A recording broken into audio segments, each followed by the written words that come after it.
મહાદેવ. તો આજે આપણે જોવાના છીએ ઇન મલ્ટીપાથ ઇનહેરિટન્સનો આપણે એક પ્રોગ્રામ જોવાના છીએ. તો પ્રોગ્રામ આપણે સીધે શરૂ કરીએ, પછી હું તમને નિરાતે સમજાવું કે આની અંદર બધું થઈ શું રહ્યું છે. તો પહેલાં તો આપણે લઈ લઈએ ઇન્ક્લુડ IO સ્ટ્રીમ. પછી આપણે લઈ લઈશું યુઝિંગ નેમ સ્પેસ STD. આ તો આપણું બેઝિક ડિક્લેરેશન તો કરવું જ પડશે. પછી એક ક્લાસ આપણે એક ટીચર નામનો એક ક્લાસ લઈ લઈએ. એની અંદર આપણે બાય ડિફોલ્ટ પ્રાઇવેટ લખવાની જરૂર નથી. બાય ડિફોલ્ટ એનો એક્સેસ સ્પેસિફાયર તો પ્રાઇવેટ જ હશે, એટલે આપણે અહીંયા લખી નાખીએ સીધું STD. પછી STD સ્ટ્રિંગ, અને આપણે આની અંદર લઈ લઈશું ટીચરનું નામ છે એ, એટલે કે ટીચરનું નામ લઈ લેશું. અને ટીચરનું આપણે આની અંદર એક એડ્રેસને પણ લઈ લેશું, એડ્રેસ. આયા મારી ખાતર બેસ તે આપણે કરી નાખીએ, જવા દો હાલો. પછી હવે આપણે જઈએ તો એડ્રેસ થઈ ગયું. હવે આપણે લઈ લઈશું ઇન્ટ ટીચરનું આપણે શું લેશું, હવે ટીચરનું નામ એડ્રેસ આવી ગયું. હવે ટીચરની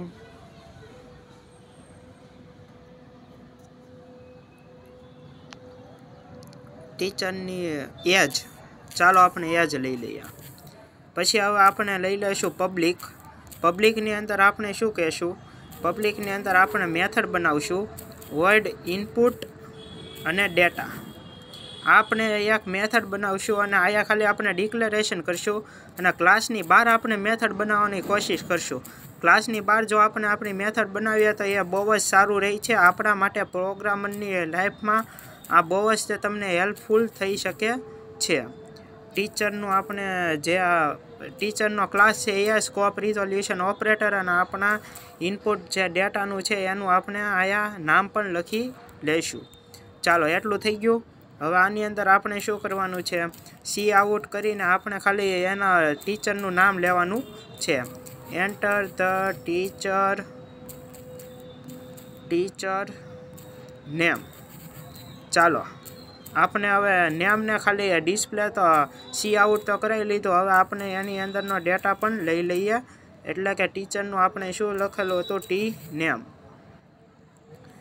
નેમ. ચાલો આનાથી આપણું ટીચરનું નામ તો આવી ગયું છે. હવે આપણે વધારે માથાકૂટ નહીં કરવાની, આપણે કોપી અને પેસ્ટ જ કરવાનું.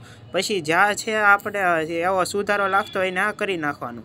બીજાની અંદર બીજું કાંઈ નથી. આયા ટીચરનું નામને બદલે આપણે ખાલી એડ્રેસ ઉમેરવાનું છે. તો આયા ખાલી આપણે સિમ્પલી એડ્રેસ ઉમેરી દઈએ, અને આયા એનો વેરિયેબલ પણ ચેન્જ કરી દઈએ, જે આપણે એડ્રેસનો જે ઉપર આપણે ડિક્લેર કરેલો છે તે. ચાલો બે વસ્તુ થઈ ગઈ. હવે પાછું કોપી અને પેસ્ટ મારો જેટલા વેરિયેબલ હોય એટલા કોપી પેસ્ટ કરશો, એમ તમારું કામ અને ટાઈમ પણ તમારો બચશે અને કામ ઝડપી થશે. હવે ટીચરનું નામ આવ્યા પછી આપણે ટીચરની એજ લેવાની હતી, તો આપણે સીધું આયા એજ લખી લઈએ, અને જે આપણો એનો વેરિયેબલ એજ માટેનો લીધેલો હતો તે આપણે આયા ડિક્લેર કરી દઈએ છીએ. ચાલો આપણું એક તો ફંક્શન થઈ ગયું. હવે આપણે સિમ્પલી આને ઇનપુટ ડેટાને આપણે શું કરવાનું છે, ડિસ્પ્લે કરવાનું છે. તો ચાલો આયા ઇનપુટ ડેટાની બદલે હવે આપણે આયા શું લખશું, સિમ્પલી ડિસ્પ્લે ડેટા. ચાલો એ થઈ ગયો. હવે આ આખાને તમે કોપી કરી શકો છો. હવે પહેલાં તો આપણે આને સિમ્પલી કોપી મારશું, પછી આયા આપણે પેસ્ટ કરશું. આયા જે આપણે ઇનપુટ ડેટા લખેલું હતું ત્યાં હવે આપણે ડિસ્પ્લે ડેટા લખી નાખશું. બે વખત ડેટા થઈ ગયા. કોપી પેસ્ટમાં કોઈક વખત તમારે ધ્યાનથી કરવું પડે, નકર તો આવું તો બધું તો થતું જ રહી છે, વાંધો નહીં. ચાલો ટીચરનું નામ હતું એ આપણે શો કરવાનું હતું, તો આપણે સિમ્પલી શો કરી દેવું. ચાલો ટીચરનું નેમ તો આપણે શો થઈ ગયું. હવે આગળની જે આપણે એન્ટરને એ બધો મેસેજ દીધો તો એ બધું આપણે જવા દઈએ. હવે આપણે આને જ સિમ્પલી કોપી મારવાનું છે. કોપી મારીને આયા પણ પેસ્ટ કરશું, અને જેટલી ઇન્ફોર્મેશન હોય એટલી વખત આપણે પેસ્ટ કરી દઈશું. વધારાની માહિતી આપણને જરૂર નથી, એટલા માટે આયાથી સીધો કટ મારો, એટલે કે એ વધારાની જગ્યા પણ ન રોકે ને આપણને અત્યારે નડે પણ નહીં. એન્ટર હવે ટીચરનું શું બાકી હતું એન્ટર એડ્રેસને આપણે શો કરાવવા માંગીએ છીએ તો એડ્રેસ કરી અને મેસેજની અંદર પણ આપણે એડ્રેસ લખી નાખશું. ચાલો કામ ઇઝી થઈ ગયું છે. હવે આપણે ખાલી એજ જ તેની શો કરવાની છે એજ. તો આપણે એની ટીચરની એજ પણ આપણે શો કરી દીધી. ચાલો આપણું એટલું કામ થઈ ગયું. હવે આપણે બીજો આવો સેમ ટુ સેમ ક્લાસ બનાવવાનો છે, પણ તે કોઈની સાથે સંબંધ રાખશે નહીં, કારણ કે મલ્ટીપલ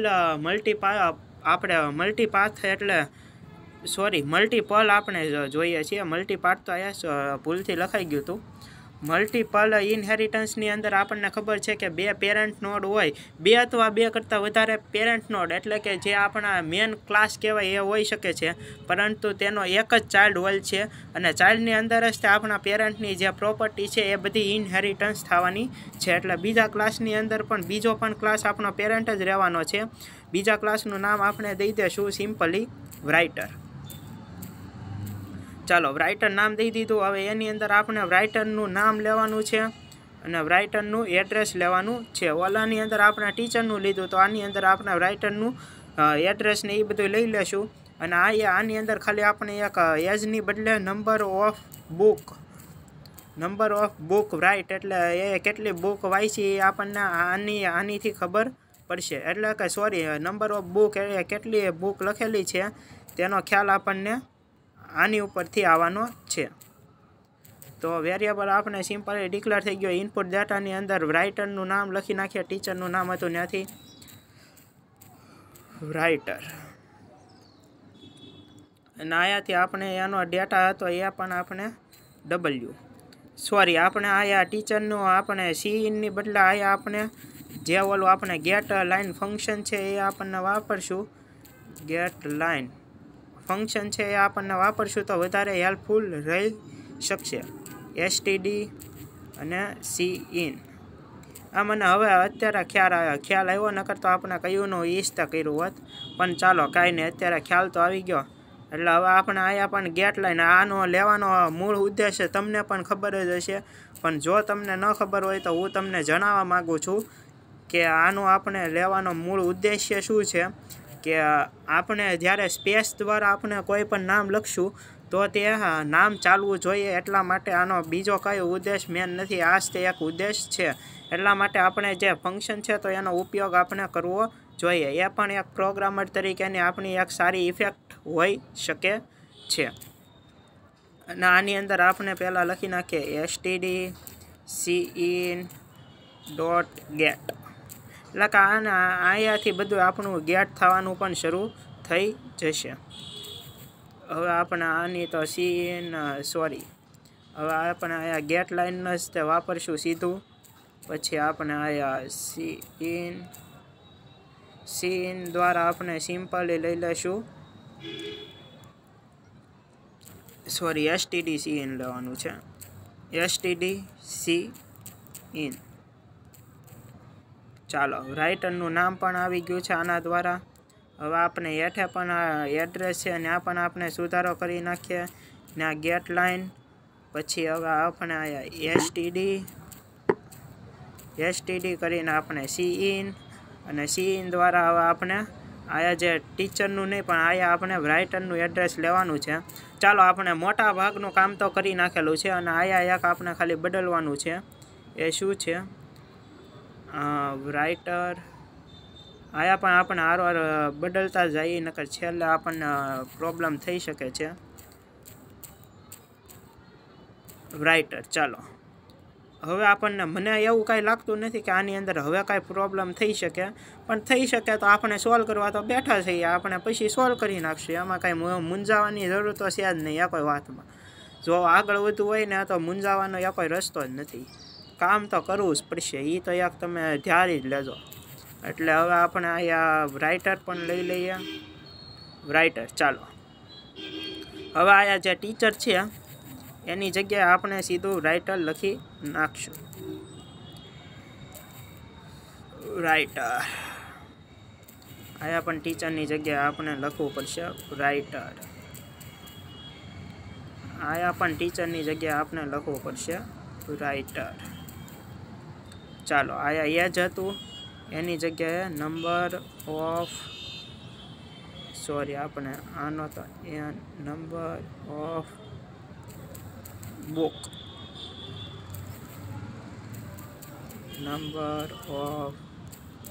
બુક રાઈટ. ચાલો આને આપણે અહીંયાથી સીધું કોપી મારશું અને આયા ટીચરની નહીં, આયા પણ આપણે રાઇટરની કરવાની છે. રાઇટર કોપી પેસ્ટમાં આ એક વાંધો આવે કે આપણે પાછું બધું સુધારવું તો પડે જ, તે પણ મોટા ભાગનું કામ તે હેલું જ કરતું હોય છે. એટલા માટે તમે કોપી પેસ્ટ મારતા શીખી જશો. એટલે આમ પરીક્ષામાં કોપી પેસ્ટ મારવાની વાત જ નથી થતી. ઊંધું તો આપણે લેવાનું જ નહીં, આપણે સીધી તરીકે જ વિચારીએ છીએ અને સીધી તરીકે જ લેવાનું છે. કોપી પેસ્ટ પ્રોગ્રામિંગની અંદર તમને બધા કોન્સેપ્ટ આવડી જાય પછી તમે મારી શકો છો કોપી પેસ્ટ.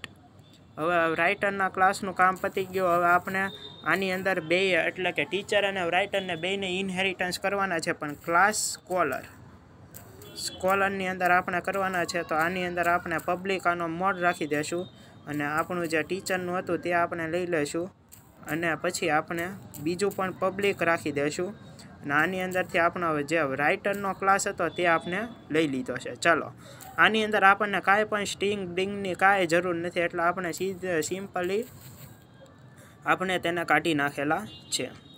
હવે આપણે આની અંદર મેથડની પણ કાંઈ જરૂર નથી, એટલે એને પણ આપણે ઉડાડી દીધેલા છે.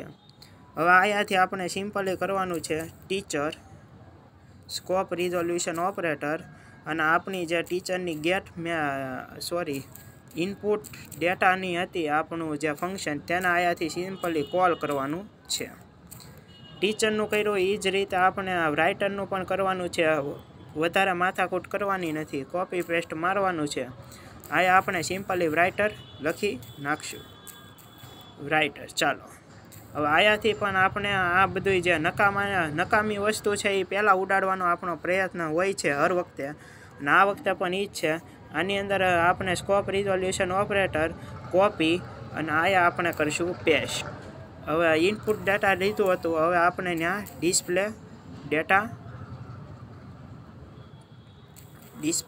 ડેટા. ચાલો હવે વધારે કાંઈ લખવાનું જ નહીં. હું તમને શું કહું છું, વધારાનું કાંઈ લખવાનું નહીં, સીધું કોપી પેસ્ટ મારીને કામ થતું હોય તો આપણે શું કામ લખવું જોઈએ એ તમે જ કહો મને. વર્ડ મેન આપણે લખી નાખ્યું. હવે આપણે સિમ્પલી અહીંયાથી ઓબ્જેક્ટ બનાવીશું. ઓબ્જેક્ટ કોનો બનાવવાનો આપણે પસંદ કરશું. આપણા સ્કોલરની અંદર જ થાય છે, એટલે સ્કોલરની અંદર સ્કોલરનો એસ નામનો ઓબ્જેક્ટ બનાવ્યો ને એસ ડોટ હું અહીંયાથી જે સ્કોલરની ઇનપુટ ડેટા મેથડ છે એને અહીંથી કોલ કરું છું. અને જે આપણી એસ ડોટ રાઇટરની એટલે કે રાઇટરની આપણી કઈ મેથડ હતી, ડિસ્પ્લે હતી કે હા ડિસ્પ્લે ડેટા, તો આપણે એને પણ કોલ કરશું. આ કોલ કરશું એટલે બાય ડિફોલ્ટ કોનો કોલ થઈ જશે, કેમ કે આપણે સ્કોપ રિઝોલ્યુશન ઓપરેટર દ્વારા આ બે મેથડની અંદર એની મેથડને કોલ કરાવેલો છે, એટલે બાય ડિફોલ્ટ થઈ જવાનો છે. આથી આપણે રિટર્ન 0 દેશું અને સિમ્પલી ભગવાનનું નામ લઈ શ્રી ગણેશાય નમન આપણે આપણા કોડને રન કરવા જઈ રહ્યા છીએ અને થોડીક જ ક્ષણોમાં આપણો કોડ રન થઈ જશે. પછી આપણે એની અંદર ઇનપુટ લેશું, આઉટપુટ આવી જાય આ શું થઈ રહ્યું છે. તો આ સીન એ આપણે આ કાંઈ જરૂર નથી, આને આપણે કાઢતા ભૂલી ગયા. કોઈક વખત આવું થઈ જાય છે, મિસ્ટેક તો માણસથી જ થાય છે, એ પણ તમે સમજી શકો છો. હવે કોઈ પણ આજે એરર આવે તો આપણે આગળ સોલ્વ કરવા અહીંયા આપણે બેઠા છીએ, આપણો કામ જ તે એ છે એરરને સોલ્વ કરવું અને હેન્ડલ કરવું. અને સી આઉટની અંદર અહીંયા શું બતાવે છે, રાઇટરનું નેમ અને ડબલ્યુ નેમ. આપણે અહીંયા ડબલ્યુ નેમ લખવાનું છે, અનડિક્લાર્ડ સિમ્બોલ ડબલ્યુ નેમ. તો ચાલો એ ક્યાં હતું, ટીટી અહીંયા ડબલ્યુ કરવાનું છે, રાઇટરનું છે ને. હા ચાલો આ જો કોપી પેસ્ટમાં કોઈક વખત આવું તો થઈ શકે છે, એનો તમારે પણ ચિંતા નથી કરવાની. મારી જો ભૂલ થઈ જતી હોય તો તમે તો આજે શીખો છો, એટલે તમારી તો બાય ડિફોલ્ટ ભૂલ થવાની શક્યતાઓ વધી જાય છે. પણ એનાથી ભૂલોથી ગભરાવાનું નહીં, પણ એનાથી આપણને શીખવાની જરૂર છે. અહીંયા આપણે એક હેડર ફાઇલ પણ ઇન્ક્લુડ કરી લઈએ, ઇન્ક્લુડ સ્ટ્રિંગ ડોટ એચ. એટલે જો એના લીધે પણ આપણને કાંઈ પણ ભવિષ્યમાં એરરો આવે તો નડે નહીં, સ્ટ્રિંગ ડોટ એચ. તો ચાલો મોટા ભાગનું કામ આપણે કરેલું છે. હવે જો પાછી એરર આવે તો આપણે સોલ્વ કરી નાખશું, એની અંદર આપણે મૂંઝાતા તો કોઈ દી છે જ નહીં. ચાલો હવે આ ફટાફટ કમ્પાઇલર એક પાછું ધીમું છે આપણું, તો આની અંદર શું કહેવા માગે છે, input data writer void input data. તો આની અંદર કાંક ચાર પ્રકારની આપણને એરર જોવા મળે છે. તો 2 જ મિનિટમાં હું સોલ્વ કરીને આવું, પછી